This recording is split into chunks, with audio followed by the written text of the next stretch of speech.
మేము అర్పించుకుంటున్నాము ప్రభా. Knowing fully well that we cannot do anything without you, Lord. ఈరోజు మాకు త్యాగపూర్వకమైన జీవితము నేర్పించి మనం వేడుకుంటున్నానయ్యా. ఏదేమైనా నేను పూజించే జీవితము దయచే ప్రభా. ఆది అపోస్తలుల వలె ఎంతకైనా తెగించే జీవితము మాకు నేర్పించే ప్రభా. ఏమైపోతుందో అనే చింత నుండి విడిపించే ప్రభా.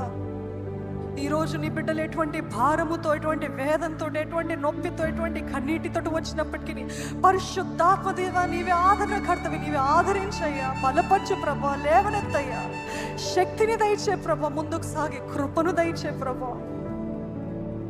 ఈ సన్నిధిలో మాకు క్షేమమయ్యా, నీ సన్నిధిలో మాకు స్వస్థత అయ్యా, నీ సన్నిధిలో మాకు భద్రత ప్రభా, నీ సన్నిధే మాకు గొప్ప ధైర్యమయ్యా. ఈ సన్నిధిలో ఉన్న ధైర్యముతో ఇక్కడ ఉన్న ప్రతి ఒక్కరిని నింపు ప్రభా. పూర్ణ శక్తితో, పూర్ణ బలముతో, నూతన శక్తితోటి నింపి బయలుదేరి వెళ్ళాలి ప్రభా. ఈరోజు దుఃఖముతోటి వచ్చారేమో కానీ ఆనందముతోటి తిరిగి వెళ్ళాలయ్యా. ఈరోజు వేదంతో వచ్చారేమో కానీ దేవా నా దేవుడు చూసుకుంటాడనే ధైర్యముతోటి తిరిగి వెళ్ళాలయ్యా. నీ ఆత్మకార్యాన్ని ఇంకను మా మధ్యలో బలముగా కొనసాగింపు చేయమని, నీ సన్నిధిని మాకు ఇంకను దయచేసి మా అందరితో మాట్లాడమని ప్రభు యేసు నామములో అడిగి వేడుకొనుచున్నాను తండ్రి.